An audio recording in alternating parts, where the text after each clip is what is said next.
अपने पति को क्यों मारा? निर्मला देवी जो जेल में सेविका हैं और निर्मला देवी के पति भी एक कर्मचारी हैं। निर्मला देवी हमेशा की तरह ही जेल में अपना काम कर रही थी, मगर इन दिनों वह थोड़ी उखड़ी उखड़ी सी रहने लगी थी। न जाने कौन सी चिंता थी, मगर अजीब सी उलझन में जी रही थी। पति भी निर्मला देवी के इस बदले हुए व्यवहार से बहुत परेशान थे। उन्होंने बहुत कोशिश की जानने की, मगर निर्मला देवी ने बातों में ही टाल दिया करती थी। और एक दिन निर्मला देवी छुट्टी पर थी और उनके पति भी घर पर ही थे, तो उन्होंने निर्मला देवी को अपने पास में बुलाया और पूछा, आखिर कौन सी बात है जिसको लेकर तुम इन दिनों बहुत परेशान सी लग रही हो? तो निर्मला देवी से रहा नहीं गया और बोली, आप भी बैठ जाइए, मैं सब कुछ बताती हूँ। निर्मला देवी ने कहा, अभी थोड़े दिनों पहले हमारे यहाँ एक महिला कैदी आई है जो देखने में बहुत ही मासूम और बेहद खूबसूरत है। उसको देखकर लगता है कि जैसे कोई अप्सरा हो। जब उसको जेल में लाया गया था तो दूसरी महिला कैदी आपस में बातें करने लगी कि इसके रंग रूप पर मत जाना, यह तो बहुत ही जहरीली नागिन है। यह अपने पति की हत्या के जुर्म में अंदर आई है। तो मैंने सोचा कि वहां पर तो सभी ऐसे ही किसी न किसी जुर्म को करने के बाद आई थी, तो फिर उससे ही इतनी नफरत क्यों?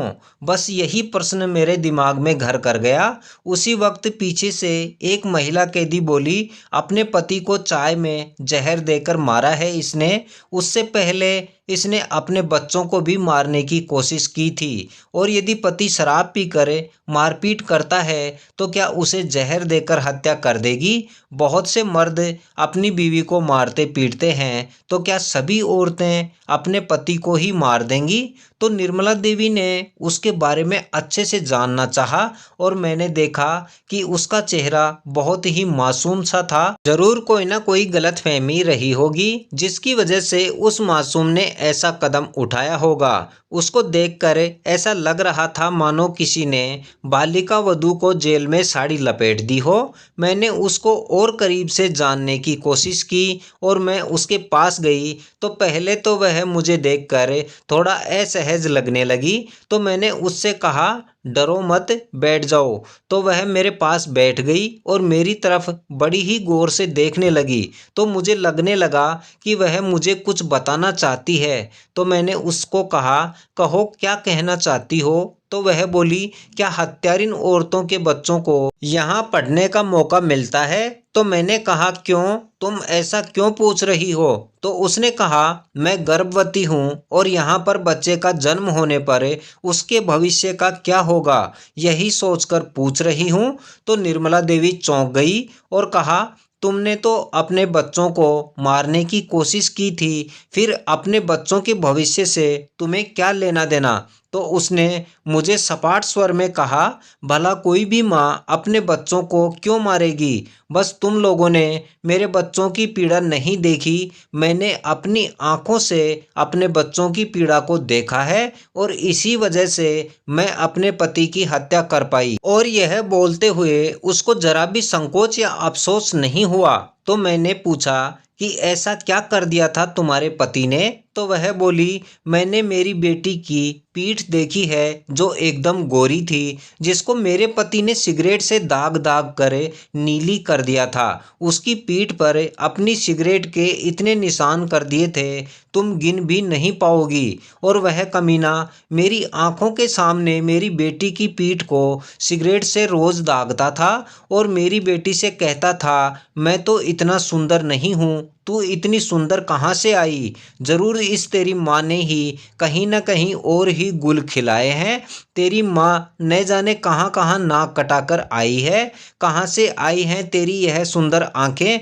कभी न कभी तेरी इन खूबसूरत आंखों को ही फोड़ दूंगा। तू मेरी बेटी नहीं है, तेरी माँ तो चरित्रहीन है, पता नहीं तू किसकी है। और मुझे उसकी इन्हीं बातों से बहुत दुख होता था।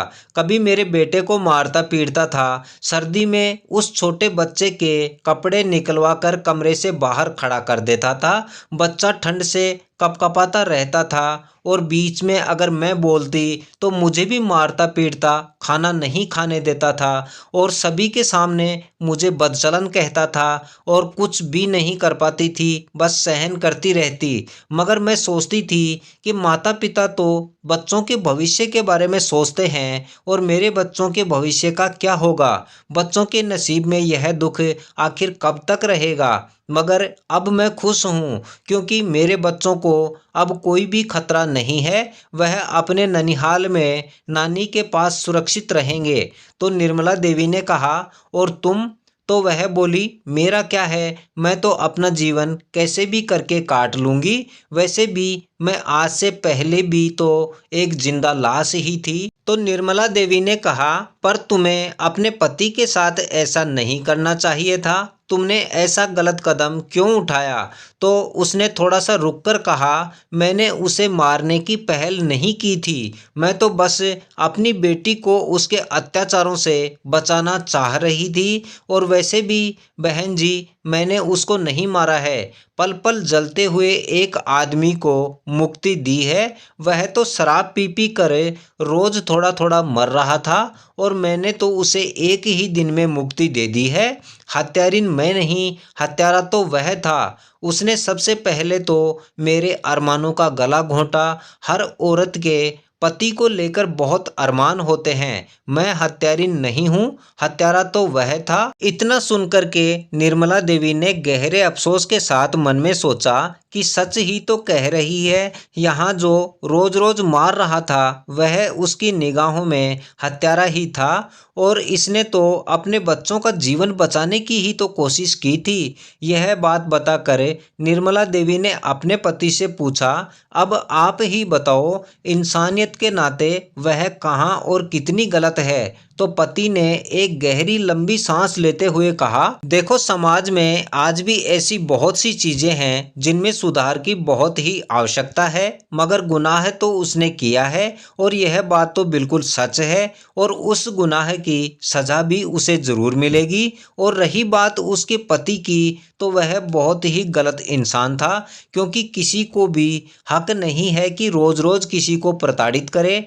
या मारपीट करे, क्योंकि ऐसे गलत कार्यों से अक्सर परिवार बिखर जाते हैं, बच्चों का भविष्य अंधकारमय हो जाता है, जिसका उदाहरण तुम्हारे सामने है। यही थी आज की कहानी, पति की हत्या क्यों की। इस कहानी से सीख मिलती है कि अपनी गलत आदतों, गलत नजरिए या घरेलू मामलों को अधिक नहीं बढ़ाएं, क्योंकि इनसे परिवार का पतन और बच्चों का भविष्य अंधकारमय हो जाता है। छोटी छोटी बातों को बढ़ा चढ़ाकर कलह का कारण ना बनाएं। साथ ही महिलाओं को प्यार और सम्मान के साथ आपसी तालमेल जरूर दें और महिलाओं को कभी भी प्रताड़ित नहीं करें। पति पत्नी के रिश्ते में दोनों एक दूसरे का पूरा सम्मान करें और अपने बच्चों के भविष्य के लिए अपनी गलत आदतों का त्याग करें। उम्मीद है कहानी आपको पसंद आई होगी और इस चैनल पर नए हैं तो चैनल को ज़रूर सब्सक्राइब कर लें तथा इस कहानी के बारे में अपनी राय कमेंट कर ज़रूर दें